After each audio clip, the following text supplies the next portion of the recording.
하나님 말씀은 사도행전 13장 38절 39절 말씀입니다. 사도행전 13장 38절 39절 말씀 공독해 드리겠습니다. 그러므로 형제들아 너희가 알 것은 이 사람을 힘입어 제사함을 너희에게 전하는 이것이며 또 모세의 율법으로 너희가 의롭다 하심을 얻지 못하던 모든 일에도 이 사람을 힘입어 믿는 자마다 의롭다 하심을 얻는 이것이라. 아멘. 일본에서 세계적인 부자로 알려진 마스시다 고노스케라는 그런 유명한 사람이 있는데요. 이분이 그 내셔널이라는 상표로 기업을 시작해서 570개의 회사를 거느리고 13만 명이나 되는 종업원을 거느린 그런 아주 유명한 사업가가 되었습니다. 이 사람은 가난해서 초등학교 4학년을 중퇴를 하고 자전거방에서 일을 했던 그런 사람인데요.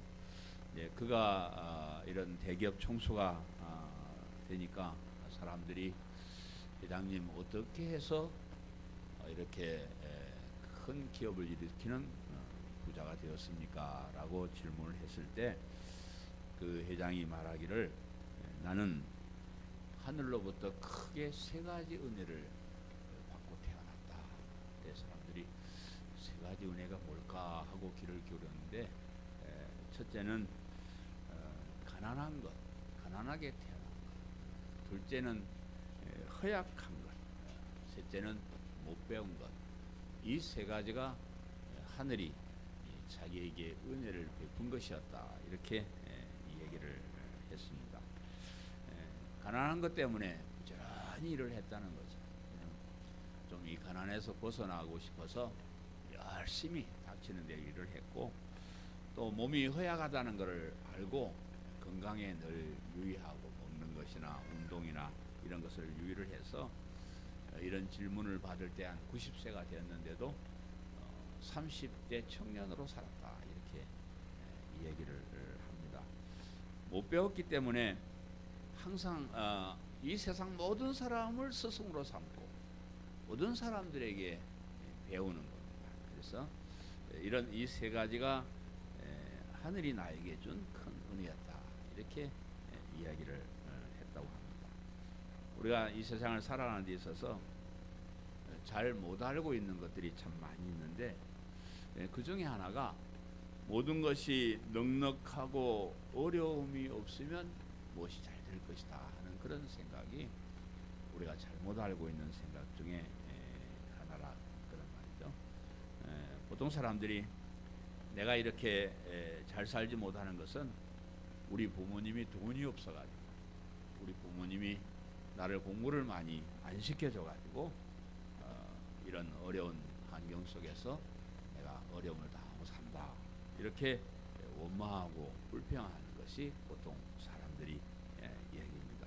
그래서 그런 사람들이 장성해서 자녀들을 키울 때는 어떻게 하든지 아이들을 편하게 키우려고 해요.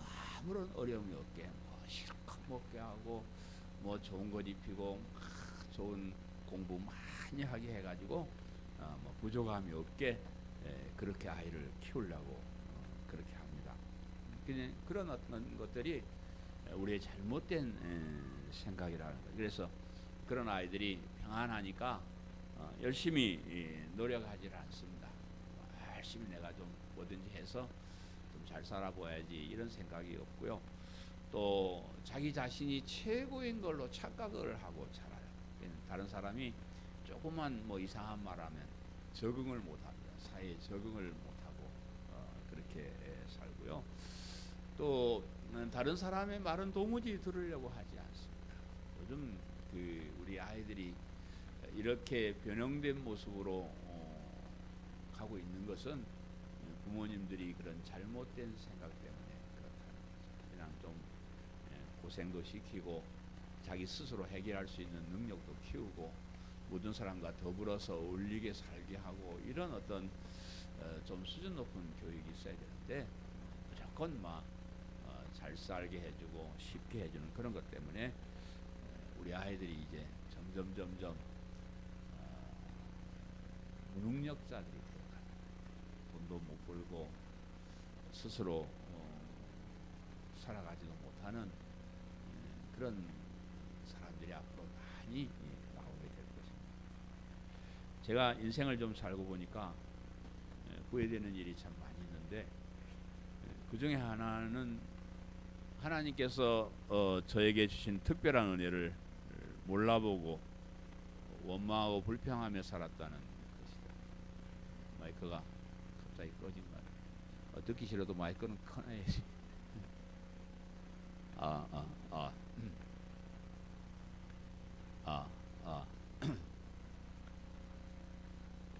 네, 하나 둘.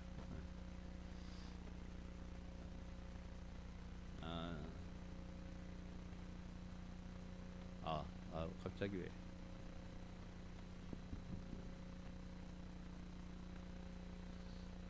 하나님께서 저에게 어떻게 생각하면 아주 특별한 은혜를 베풀어 주셨는데 그것을 잘 모르고 산 것이 제가 후회할 그런 일입니다. 저도 시골에서 넉넉지 못한 집안에서 태어났어요. 뭐 종갓집 종손이라고 하지만은 옛날에 뭐 시골 살림 뭐 별거 없습니다. 또 6.25 직후였기 때문에 너나 할 것 없이 전부 다 가난하게 살았어요. 다 그런 어려움을 당하고 살았고 이런저런 그 어려움 때문에 다른 사람처럼 뭐 좋은 가정에서 호강하며 그렇게 살지를 못했고 늘 고통스러운 삶을 살아야 했는데요. 지금 알고 보니까 그런 어려운 형편들이 내가 출세할 수 있는 절호의 찬스였다는 거죠. 그런 것에 대해서 원망하고 불평하고 누가 나를 도와주지 않나 하는 그런 시간에 내가 이런 어려움에서 벗어나서 정말로 멋있는 삶을 살아봐야겠다 하는 그런 마음이 있었으면 나도 앞에 그 일본인 사람처럼 멋있는 그런 사람이 됐을 텐데 늘 왜 나는 이렇게 못 살까? 왜 사람들이 나를 도와주지 않을까? 이런 것 때문에 원망하고 불평하고 그렇게 살았던 것이 후회스럽다. 여러분들 오늘 우리 학생들이 많이 이렇게 왔는데 이들 중에 어려움을 당하는 사람이 있으면 하나님께 주신 찬스다. 진짜 우리 미애미지나 하나님 주신 찬스다. 정말로 훌륭한 사람이 될 수 있는 정말 그런 찬스. 우리가 어려울수록 감사해. 하나님께서 우리에게 주신 놀라운 그런 찬스라는 것을 우리가 알아야 됩니다. 교회 와서 신앙생활하는 것도 그런 것 같습니다. 우리가 생각할 때 내가 좀 부자로 좀 살고 좀 뭐 넉넉하게 살고 편안하게 살면 신앙생활을 잘하게 될 것이다. 그렇게 우리가 보통 생각을 하는데 그런데 그렇지가 않고 잘 살수록 평안할수록 신앙생활은 더 게을러지더라. 그런 옛날 사람들은 주일 쉬는 직장 구하기 참 힘들었어요. 여러분 요즘 이런 말 하면서 뭐 목사님이 뭔 말 할까? 옛날에는 주일날도 셋째 3주만 쉬었어요. 한 주 일하고 한 주 놀고. 그러니까 사람들이 주일마다 쉬는 직장을 구하기가 참 힘이 들었어요. 그래서 주일마다 쉬는 직장은 월급도 좀 작고 그래도 사람들은 어떻게든지 주일 쉬는 직장을 찾으려고 애를 썼고 그렇게 노력을 했습니다. 옛날에 우리 어렸을 때는 주일날 차를 타고 다녀도 안 돼요. 그래서 교회가 멀어도 걸어서라도 시간을 맞춰 가려고 그렇게 우리가 애를 썼습니다. 요즘은 뭐 주일 쉬고 토요일 놀고 그런데도 뭐 자가용 전철 뭐 다 있고 하는데도 옛날처럼 그렇게 열심히 신앙생활을 하지 않습니다. 그래서 형편이 뭐 나아지고 좋아지면 신앙생활 더 잘할 줄 알았는데 형편이 나아지니까 신앙생활 더 잘하는. 그래서 여러분 삶이 좀 가난하고 어려운 사람 하나님 감사하세요. 신앙생활 잘 할 수 있는 절호의 찬스야. 뭐 자꾸 부자가 되고 돈 많아지면 걱정해야 됩니다. 내가 이러다가 교회까지 안 나오나 걱정해야 됩니다. 그렇게 세상에 돈 많고 잘 살고 평안한 게 꼭 좋은 것만은 아니더라 하는 거죠. 사람들이 먹고 사는 일에 지장이 없고 이것저것 많이 배우다가 보니까 오히려 하나님을 무시하고 신앙생활을 바르게 못하고 그런 사람들이 많이 있습니다. 옛날 사람들은 뭘 모르니까 하나님께서 말씀하시면 예 아멘 하고 100% 순종하려고 애를 쓰는 거예요. 요즘은 사람들이 아는 사람들이 뭘 아는 게 많아가지고 목사님 설교해도 아이고 뭐 그런 아이고 나는 그보다 더 많은 것을 알아 그렇게 안 해도 돼 이렇게 생각을 해버리는 사람들이 많습니다. 그래서 설교는 듣기는 하지만 설교 말씀에 순종은 하지 않는 사람들이 많이 있고요. 잡다한 세상 지식 때문에 꼭 알아야 할 중요한 복음의 핵심을 알지 못하고 교회에 다니니까 바른 신앙이 무엇인지도 알지 못하고 엉뚱한 것을 신앙으로 착각하면서 교회 다니는 사람도 많이 있습니다. 특별히 먹고 살만 하니까 자신이 죄인이라는 사실을 잊어버려요. 우리가 가난하고 못 살면 나 같은 죄인이 죄 때문에 못 먹고 못 살고 이러는구나 이러는데 요즘은 뭐 좀 살만하니까 난 죄인이 아니다. 난 괜찮은 사람이다. 이렇게 착각을 하니까 죄 용서를 받아야 된다는 그런 간절한 소망이 없어요. 예수님의 십자가의 복음을 별로 좋아하지 않습니다. 교회 와서 알고 믿고 따라야 하는 제사함의 복 이런 거 별로 좋아하지 않습니다. 오늘 이 본문 말씀은 그러므로 형제들아 너희가 알 것은 이런 말로 시작을 합니다. 사도 바울은 설교를 통해서 구약 성경의 모든 역사들과 언약들은 예수 그리스도를 통한 구원이라 하는 것을 아브라함이나 모세나 다윗 왕의 예를 들어서 설명을 하고 나서 그러므로 결론입니다. 그러므로 이 말씀을 통해서 우리가 구약 성경을 통해서 또 성경 전체를 통해서 우리가 알아야 될 것이 무엇인가를 우리가 생각할 수가 있어요.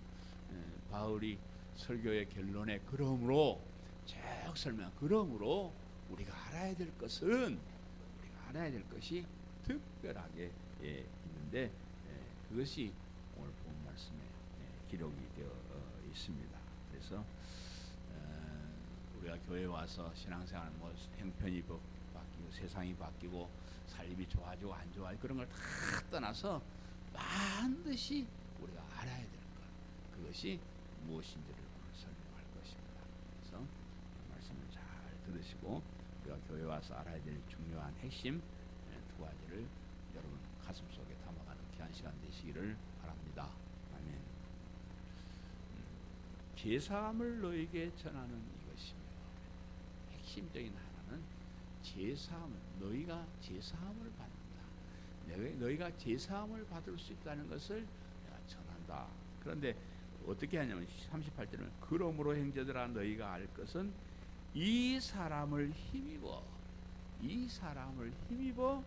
제사함을 너에게 전하는 이것이며 여기 이 사람은 누구예요? 예수 그리스도. 너희가 지금까지 내가 이 얘기한 설명한 그 예수 그리스도를 힘입어 다른 말로 하면 예수 그리스도를 통해서 너희가 제사함을 받는 것 이것이 성경의 구약 성경의 많은 사람들을 통해서 알아야 될 핵심적인 것이다. 그렇게 여러분 믿으시죠? 그러면 이제 설교 길게 할 건 없는데 잘 이제 모르고 이해가 안 되니까 자꾸 제가 설명을 하는 겁니다. 그래서 지금까지 이 사도 바울은 아브라함, 모세, 다윗 왕의 이야기를 통해서 하나님께서 그들을 통해서 메시아를 이 세상에 보내셨다는 것을 설명을 합니다. 아브라함을 불러내서 이스라엘 민족을 만드신 이유가 뭐냐? 그것은 그 민족을 통해서 예수 그리스도를 이 땅에 오게 하시고 예수 그리스도를 통해서 우리가 죄 사함을 받게 하기 위한 것이다. 이렇게 설명을 한 겁니다. 모세를 통해서 이스라엘 백성들을 애굽 땅에 종로로 하던 거기서 물론 탈출시켜 가지고 가나안 땅으로 가게 한 것이 뭐냐? 그 이스라엘이라는 나라를 그 민족을 통해서 예수 그리스도를 이 땅에 오시게 해야 되는 그런 일을 하기 위해서 그렇게 했다. 또 특별히 종로로 사는 사람을 탈출해내는 것. 앞으로 우리가 사탄의 종에서 탈출해서 하나님의 자녀가 되게 하는 것으로 상징적으로 보여주면서 그것이 예수님을 통해서 제사함을 받게 하는 것이다. 이렇게 설명을 했고요. 일개 목동에 불과했던 다윗을 불러내서 이스라엘 나라를 다스리는 왕으로 삼고 그 후손이 계속해서 이스라엘 다스리게 한 이유도 하나님께서 우주 만물을 다스릴 만왕의 왕으로 예수 그리스도를 그의 왕손에서 오게 하시기 위한 것이다. 그렇게 설명을 했습니다. 그래서 이제 그 설명을 쫙 하고 난 다음에 오늘 본문을 통해서 그러므로 그를 힘입어 그 예수님을 통해서 우리가 얻게 되는 그 은혜가 무엇인가를 그렇게 설명을 하는 겁니다. 성경은 하나님의 말씀이고 그 하나님의 말씀의 핵심이 예수 그리스도를 통한 구원입니다. 그래서 이 구원의 말씀인 성경을 통해서 우리가 알아야 될 가장 중요한 핵심적인 것이 있는데 그것은 예수님을 힘입어 예수님을 통해서 우리가 받은 은혜가 무엇인지를 이렇게 알아야 됩니다.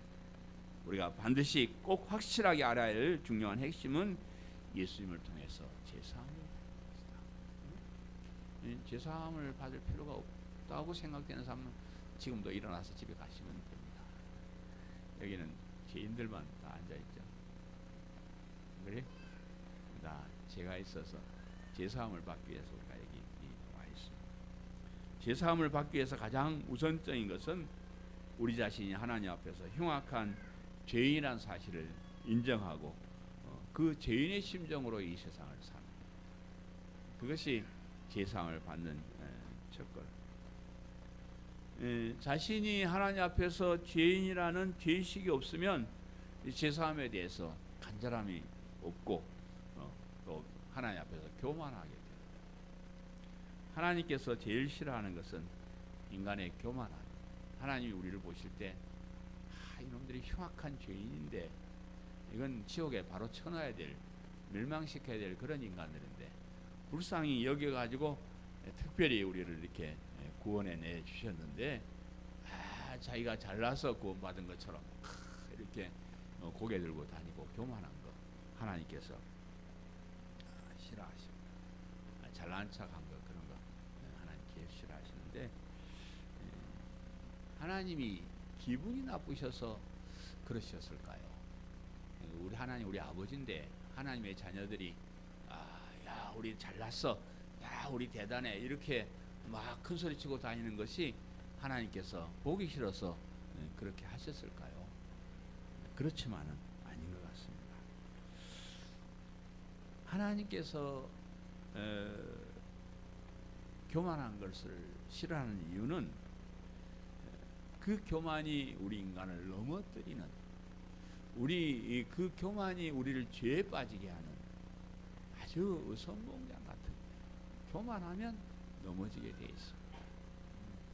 겸손하게 엎드린 사람은 절대 넘어지지 않지만 내가 좀 괜찮네 그렇게 고개를 들고 서는 사람은 넘어지도록 그렇게 되어 있습니다.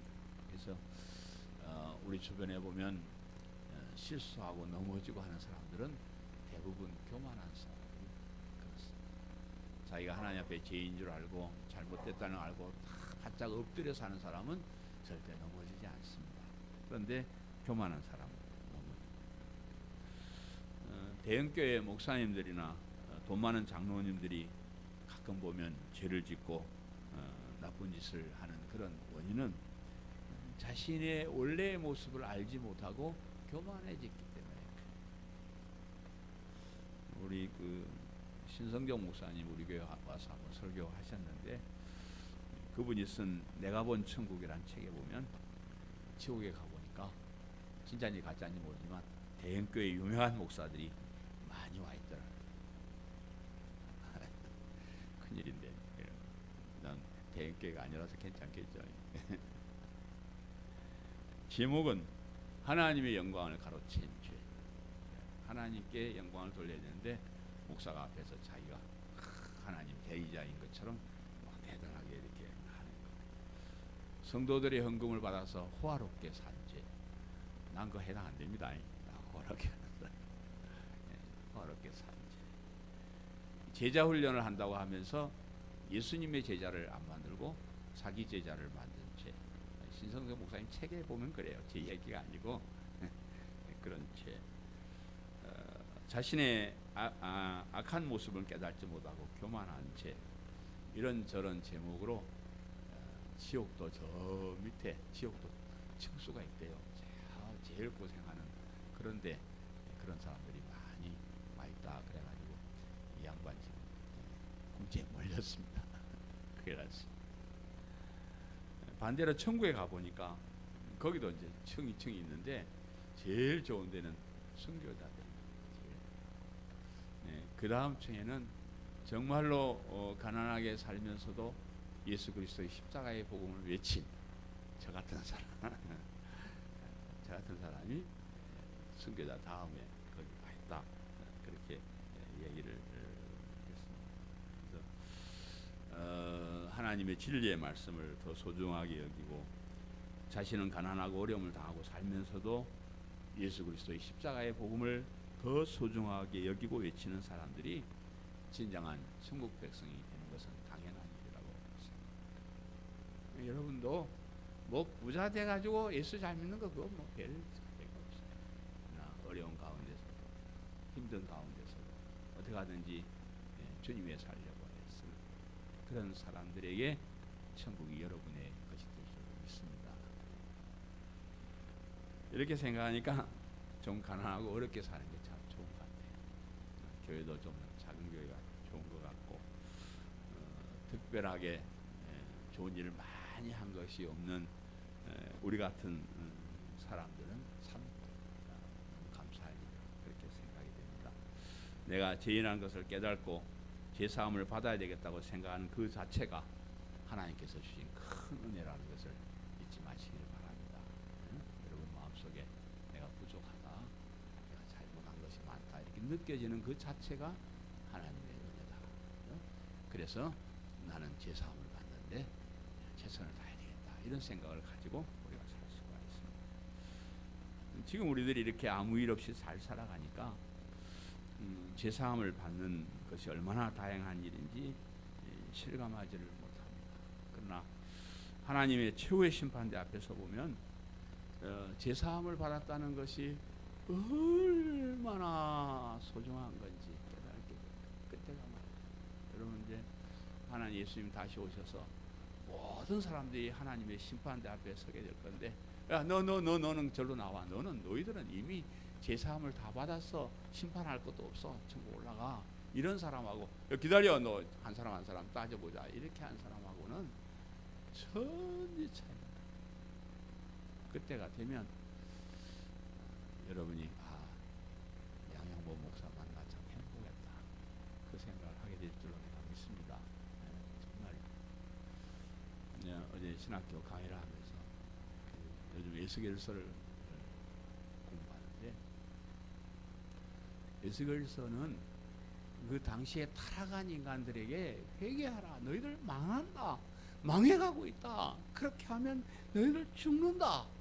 그것을 외치는 것. 그런데 그 중에도 거짓 선지자들이 거기 또 꼽사를 껴가지고 와서 말하니 괜찮아요. 설마 하나님이 우리를 망하게 하겠어요? 그런 일은 없습니다. 그거 다 뻘소리고 우리 재미있게 살아갑시다. 이런 거짓 선지자들이 많이 나와가지고 사람들이 누구 말을 듣게요? 망한다는 사람 말 듣겠습니까? 괜찮다는 사람 말 듣겠습니까? 괜찮다는 사람 말 들어요. 그래서 망한다고 외치는 진짜 선지자는 정말 거짓 선지자 취급을 받고 아유 괜찮아요. 돈만 좀 내면 괜찮아요. 이래 쌓는 이 거짓 선지자들이 대접을 받고 하는 것이 에스겔서로 이렇게 흘러가요. 오늘날 제가 그 강의를 하면서 오늘날 강단에 많은 목사들이 어떻게 해요? 괜찮아요. 괜찮아요. 설마 하나님이 우리에게 벌을 내리겠습니까? 그렇게 설교들을 하는데 이건 거짓 선지자입니다. 이건 거짓 선지자. 저도 저 자신을 살펴봐요. 내가 거짓 선지자를 두어운 쿰포리와 돈 몇 푼 때문에 사람들을 영원한 멸망으로 가게 하는 그 거짓 선지자 노릇을 하고 있는 것은 아닌가. 제가 가슴에 많이 생각했습니다. 각오를 했어요. 내가 다음 주부터는 외쳐야지. 야 이놈들아! 그렇게 살아도 되겠냐? 그게 뭐냐? 똑바로 하자. 이러면 이제 그 다음 주에는 사람들 아무도 없을 테니까 그렇게는 못하지만 간절한 마음으로 우리는 죄인, 제사함을 받아야 되는 죄인.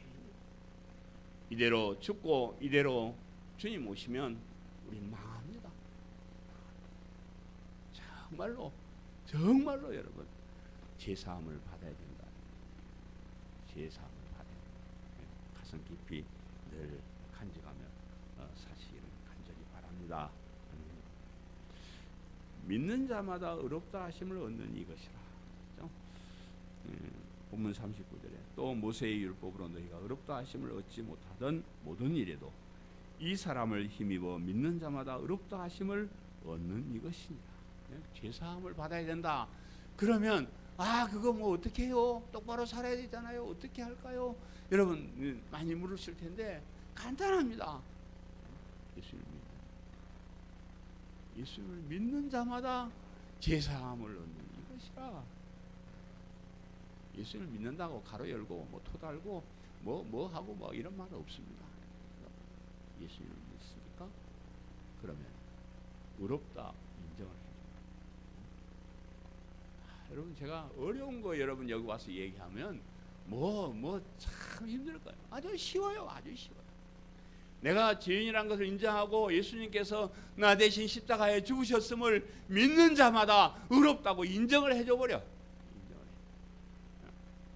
우리가 의롭게 돼서 똑바로 잘 살아서 그렇게 하는 것이 아니고 비록 똑같은 모습으로 이 땅에서 죄를 짓고 험하게 살지라도 우리가 예수님을 믿을 때 의로운 사람으로 얘는 이렇게 살아도 얘는 의로운 사람이야 라고 인정을 해버리는 것이 우리가 성경을 통해서 반드시 알아야 될 것이다. 얼마나 쉽습니까? 얼마나 좋은 건데 예수님 안 믿으려고 그러십니까? 자신이 죄인이라는 것을 아는 사람은 예수님께로 나와서 예수님을 통해서 제사함을 받을 수가 있습니다. 예수님을 믿는 믿음으로 의롭다 하심을 받아버립니다. 모세의 율법으로도 의롭다 하심을 얻지 못하던 모든 사람들도 예수님을 믿는 믿음으로 의롭게 된다. 과거에는 율법을 잘 지키느냐 의로운 사람, 율법을 안 지키면 나쁜 놈 이렇게 돼 있었어요. 그런데 이제는 그것이 예수님 오시고 나는데 그게 바뀌었습니다. 어떻게? 예수님을 믿느냐 의로운 사람, 예수님 안 믿느냐 나쁜 놈 이렇게 하나님께서 의의 기준을 정해버렸어요. 그것을 우리가 기억해야 돼요. 율법은 하나님께서 타락한 인간에게 주신 완벽한 의의 기준이었어요. 율법대로 살면 의로운 사람이 되고 율법대로 살지 못하면 죄인이 되는 거죠. 사람들이 다 율법을 잘 지키면서 산다 그러면 여기가 우리의 천국이 될 거예요. 진짜 여러분 율법대로 우리 한번 살아본다 그러면 여기 천국이에요. 야, 오른밤을 갖다 때렸는데 아이고 고맙소 왼밤도 때려주시오 이랬었고 욕을 하고 흉을 보고 원수같이 됐는데 사랑하고 나를 위해서 기도해 줬었고 이러면 거기가 바로 천국이죠. 네, 우리가 그런 율법대로 살지 못합니다. 율법을 지키는 것이 쉽지가 않습니다.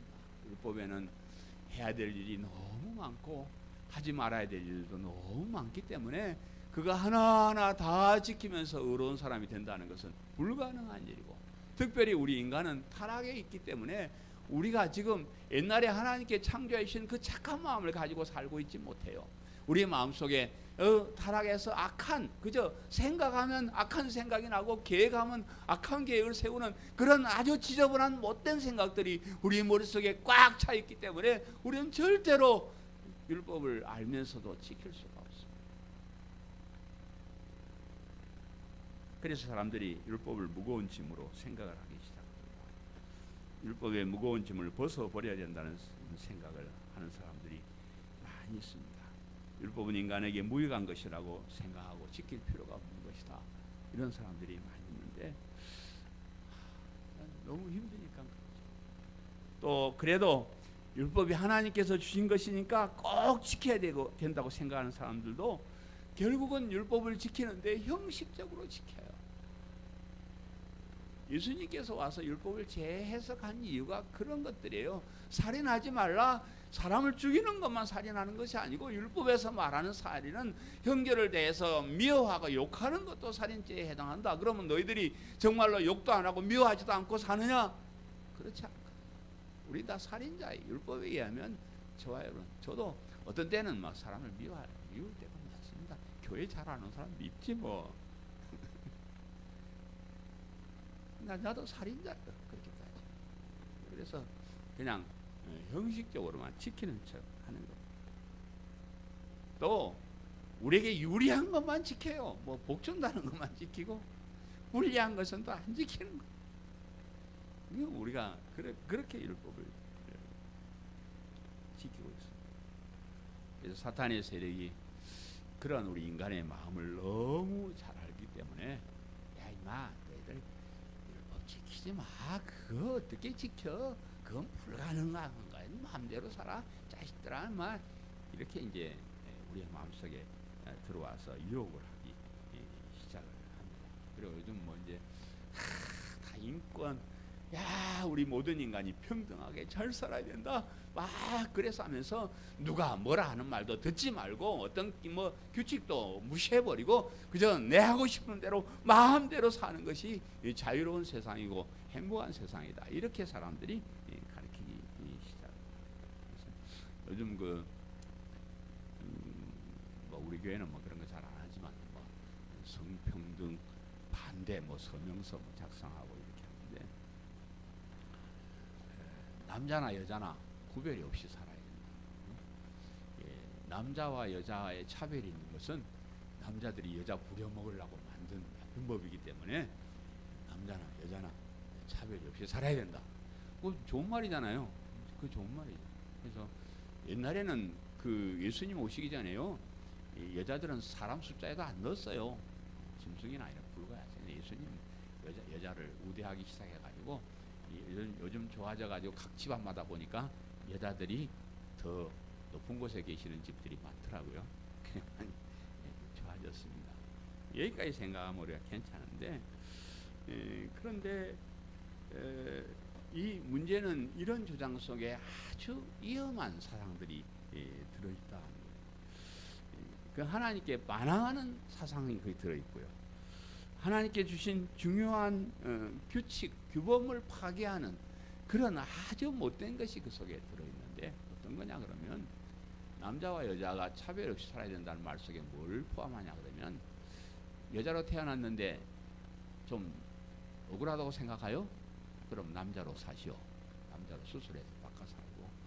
남자로 사는 것이 좀 불합리합니까? 그러면 여자로 사십시오. 괜찮습니다. 이렇게 얘기를 하고, 또 그러기 싫으면 남자가 남자끼리 결혼하고 여자가 여자끼리 결혼해도 괜찮습니다. 이게 성평등하는 사람의 외침. 자세히 보면 하나님의 질서를 파괴하는. 아니 우리 중에 뭐 그런 사람 있어 혹시? 남자끼리 없어요. 혹간 뭐 잘못 태어나가지고 생각하는 사람들의 그런 사람들을 뭐 인권 보장한다 해가지고 그 속에 있는 하나님의 법을 무너뜨리고 질서를 깨뜨리는 그런 험한 그런 사상들이 그 속에 들어 있습니다. 그래서 이 사람들이 주장하는 말 속에 하나님은 없다는 거예요. 하나님은 없다. 하나님께서 주신 율법은 소용이 없다. 규칙도 소용이 없다. 우리의 마음대로 인간 하고 싶은 대로 살자. 반항아들이 하는 그런 이야기. 그런 사탄의 계략에 이용되어서 하나님께 대항하고 인간 창조 질서를 무너뜨리는 그런 일에 혹시라도 동조하거나 그런 사람이 없기를 바랍니다. 성도들은 우리 성도 반드시 하나님께 주신 질서를 지키고 우리 인간의 행복을 위해서 주시는 율법을 지키면서 살아야 됩니다. 우리 마음대로 자유롭게 사는 것은 하나님께 반항한 것이고 타락의 길로 가는 것임을 우리가 알아야 됩니다. 근데 이제 문제는 우리가 그런 것을 알고 바르게 살려고 노력을 해도 바르게 살 수가 없다는 그런 점입니다. 그것도 의로운 사람이라고 인정받을 만하도록 율법을 지키고 바르게 살 수 있는 사람은 그 어디도 없다. 그래서 우리가 다행스럽게 생각하는 것은 하나님께서 정하신 의의 기준을 바꿔줬다는 거예요. 그 기준이 안 바뀌고 구약 시대 때로 그대로 가지고 있었으면 저와 여러분은 아무리 노력한다 해도 그냥 죄인인 상태로 지옥 형벌 빠져버리고 그렇게 멸망하고 말 그런 사람들인데 그 의의 기준을 바꿔줬다. 하나님께서 우리가 성찬식 하면서 피로 세운 새 언약을 하나님께서 구 언약을 접어두시고 그 구 언약을 통해서 피로 세운 새 언약을 우리에게 주셨는데 그 새 언약에 의하면 의의 기준이 율법을 지키는 것이 아니고 예수님을 믿는 것이다. 자기가 의로운 사람이 못 되고 죄인이라는 걸 깨닫고 예수님 피 흘려주신 십자가를 붙잡고 거기에 대한 믿음을 가질 때 의로운 사람으로 간주해 주는. 우리가 율법을 완벽하게 지키지 못하였다고 할지라도 예수님 믿는 믿음만 있으면 의로운 사람으로 인정해 주시는 것이 우리가 외치는 복음입니다. 우리가 교회 와서 반드시 알아야 되는 것입니다. 율법은 우리 인생들이 기본적으로 지키고 따라야 하는 아주 귀한 것이에요. 여러분 율법 따라 살면요 너무 행복하게 돼 있습니다.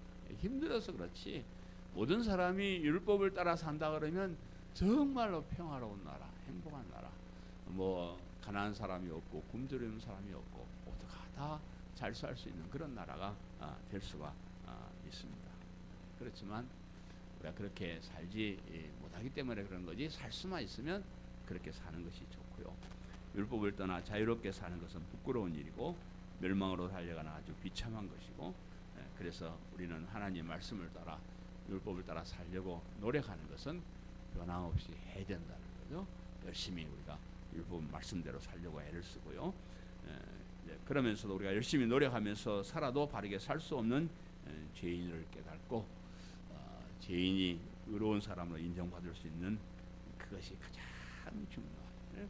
우리가 예수님을 통해서 예수님을 믿음으로 예수님을 힘입어서 의로운 사람으로 인정받을 수 있다는 이것이 우리가 교회에 와서 알아야 될 가장 중요한 핵심이라는 것을 잊지 마시기를 바랍니다. 성도 여러분, 우리가 성경을 많이 알아야 되겠지만은 그러나 성경을 모른다고 하더라도 핵심적으로 알아야 될 것은 그를 힘입어 죄 사함을 받는 예수 그리스도를 힘입어 예수 그리스도를 통해서 죄 사함을 받는 거예요. 우리가 율법을 통해서 의로운 사람이 될 수 없지만은 될 수 없는 그것도 그를 힘입어 그를 통해서 예수님을 믿는 믿음으로 의로운 사람으로 인정받을 수 있다는 것이 우리에게 있어서 가장 귀한 하나님의 은혜라는 것을 잊지 마시고 믿음으로 사는 성도님들 되시기를 축원합니다. 말씀을 생각하면서 통성으로 기도합니다. 하나님,